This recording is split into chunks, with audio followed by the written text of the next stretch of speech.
menjelaskan definisi teori akuntansi normatif dan perkembangannya. Menurut Nelson 1973, dalam literatur akuntansi teori normatif sering dinamakan teori a priori, artinya dari sebab ke akibat atau bersifat deduktif. Alasannya teori normatif bukan dihasilkan dari penelitian empiris, tetapi dihasilkan dari kegiatan semi-research. Teori normatif hanya menyebutkan hipotesis tentang bagaimana akuntansi seharusnya dipraktikkan, tanpa menguji hipotesis tersebut. Perumusan akuntansi normatif mencapai masa keemasan pada tahun 1950 dan 1960-an. Selama periode ini, perumus akuntansi lebih tertarik pada rekomendasi kebijakan dan apa yang seharusnya dilakukan, bukan apa yang sekarang dipraktikkan. Selanjutnya ada tujuan teori akuntansi normatif. Yang pertama, menentukan standar akuntansi yang paling tepat. Tujuan ini berarti teori akuntansi normatif berusaha merumuskan pedoman dan aturan yang ideal dalam pencatatan, pengukuran, dan pelaporan transaksi keuangan agar tercipta keseragaman praktik akuntansi serta laporan keuangan yang dapat disajikan secara wajar, objektif, dan sesuai dengan prinsip akuntansi yang berlaku. Yang kedua, meningkatkan kualitas laporan keuangan.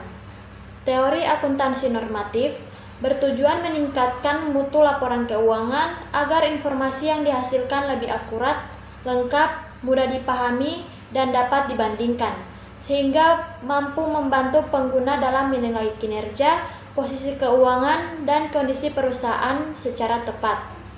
Yang ketiga, menjamin relevansi dan keandalan informasi akuntansi. Tujuan ini menekankan bahwa informasi akuntansi harus memiliki nilai guna yang tinggi bagi pengambilan keputusan atau relevan, serta dapat dipercaya, bebas dari kesalahan material dan bias atau andal, sehingga mencerminkan kondisi ekonomi perusahaan yang sebenarnya.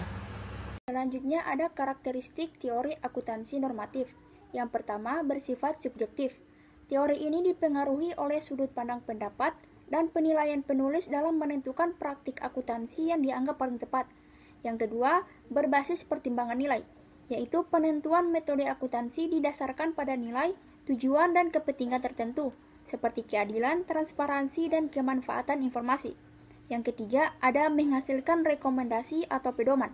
Teori ini menghasilkan aturan, prinsip, dan saran yang digunakan sebagai acuan dalam penyusunan standar dan praktik akuntansi. Selanjutnya ada contoh teori akuntansi normatif. Yang pertama ada teori nilai wajar, pendekatan yang menilai aset dan kewajiban berdasarkan nilai pasar saat ini agar laporan keuangan lebih relevan dan mencerminkan kondisi ekonomi terbaru. Yang kedua ada teori biaya historis, yaitu pendekatan yang mencatat aset dan kewajiban berdasarkan harga perolehan awal sehingga lebih objektif, andal, dan mudah diverifikasi. Contoh yang ketiga ada konsep matching principle, yaitu prinsip yang menekankan pencocokan antara pendapatan dan beban dalam periode yang sama agar laba atau rugi dapat dihitung secara akurat. Baik, selanjutnya di sini saya akan menjelaskan apa itu teori akuntansi positif dan perkembangannya. Nah, teori akuntansi positif adalah pendekatan yang bertujuan untuk menjelaskan dan memprediksi praktik akuntansi yang terjadi secara nyata dengan cara yang objektif dan bebas dari pertimbangan nilai. Teori ini menekankan analisis empiris terhadap perilaku manajer dalam memilih metode akuntansi berdasarkan hubungan keagenaan dan proses konseptual. Perkembangan teori akuntansi positif dimulai sebelum tahun 1970-an sebagai pergeseran dari pendekatan normatif menuju pendekatan empiris yang dipelajari oleh akademis Universitas of Chicago dan dikembangkan oleh Watts dan Zimmermann. Sejak saat itu, teori ini berkembang luas melalui penelitian empiris yang menekankan pengujian hipotesis, analisis biaya manfaat, serta pengaruh laporan keuangan terhadap pasar modal. Selanjutnya ada tujuan teori akuntansi positif. Nah, tujuan teori akuntansi positif ini dibagi menjadi 3. Yang pertama, menjelaskan perilaku manajemen dalam memilih kebijakan akuntansi, yang dimana bertujuan memahami alasan manajemen memilih metode akuntansi tertentu, seperti untuk meningkatkan laba, memenuhi kontrak, atau kepentingan pribadi. Terus tujuan yang kedua yaitu memprediksi tindakan akuntansi di masa depan, yang dimana digunakan untuk memperkirakan kebijakan akuntansi yang akan dipilih perusahaan berdasarkan kondisi ekonomi dan insentif yang dihadapi. Dan tujuan yang terakhir yaitu menguji teori berdasarkan bukti empiris, di mana dijelaskan bahwa teori diuji menggunakan data dan penelitian lapangan untuk memastikan kebenaran dan keandalan secara ilmiah. Sekian dari saya. Sekarang kita akan membahas karakteristik teori akuntansi positif. Pertama, bersifat objektif. Artinya, teori akuntansi positif itu netral, tidak dipengaruhi oleh opini pribadi atau kepentingan tertentu. Jadi, penjelasan dan kesimpulan yang dihasilkan berdasarkan fakta dan bukti nyata, bukan pendapat, semua bisa diuji kebenarannya. Dan yang kedua, berbasis data dan penelitian empiris. Teori ini disusun dari pengamatan langsung terhadap praktik akuntansi di dunia nyata. Data yang dikumpulkan kemudian dianalisis secara sistematis, sehingga kesimpulan yang dihasilkan lebih akurat dan bisa dipertanggungjawabkan. Dan yang ketiga, menggunakan pendekatan ilmiah. Dalam teori akuntansi positif, prosesnya dimulai dari perumusan hipotesis, lalu dilakukan pengujian dan analisis statistik. Tujuannya supaya teori yang dihasilkan logis, terukur, dan valid secara akademik.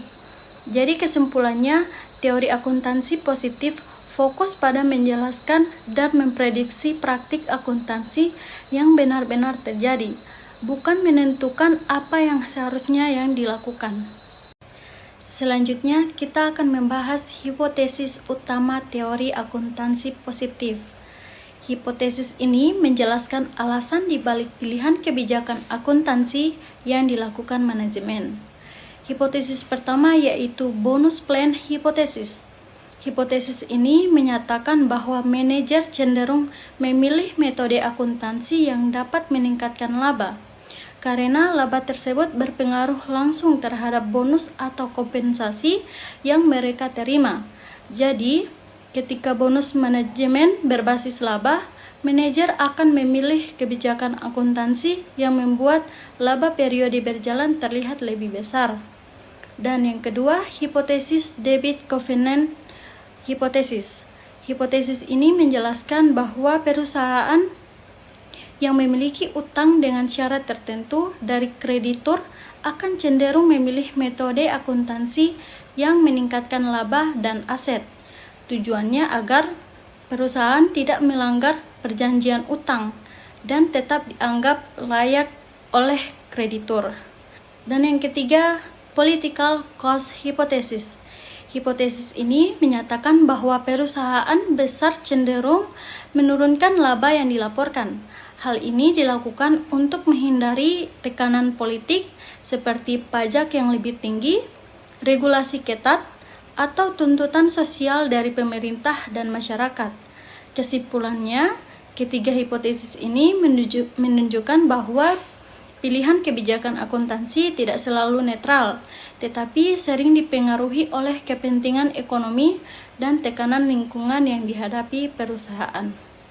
Baik, selanjutnya masuk ke materi argumen kritis tentang TAP, di mana Williams 1989, judul Theologies of Positive Accounting menjelaskan tujuan tulisan William menunjukkan bahwa studi penelitian akuntansi positif mengalami permasalahan logika dan pengukuran yang digunakan untuk menguji teori tersebut. Selanjutnya Boland dan Gordon 1992, judul Christian Positive Accounting Theory, menjelaskan tujuan tulisan William 1989 menunjukkan bahwa studi penelitian akuntansi positif mengalami permasalahan logika dan pengukuran yang digunakan untuk menguji teori tersebut.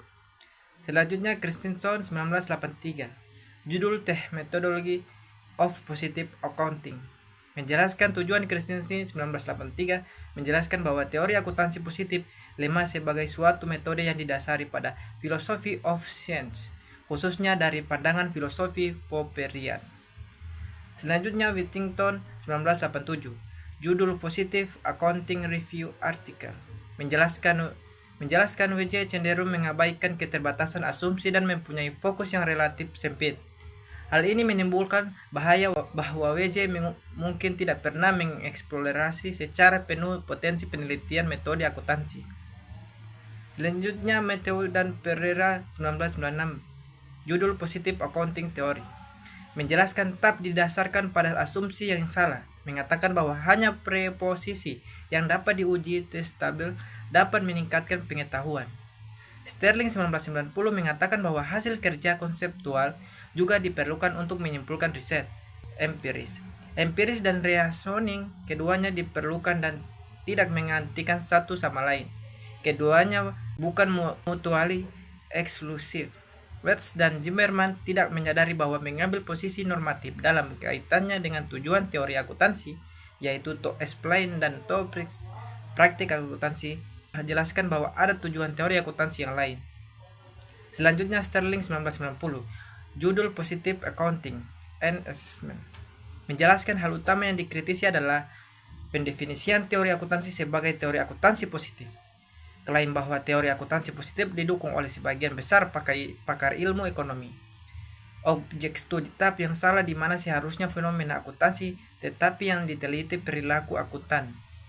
Dan kontribusi tahap terhadap pertanyaan mendasar dalam akuntansi dan perkembangan teori akuntansi sendiri. Sekian dari saya, terima kasih.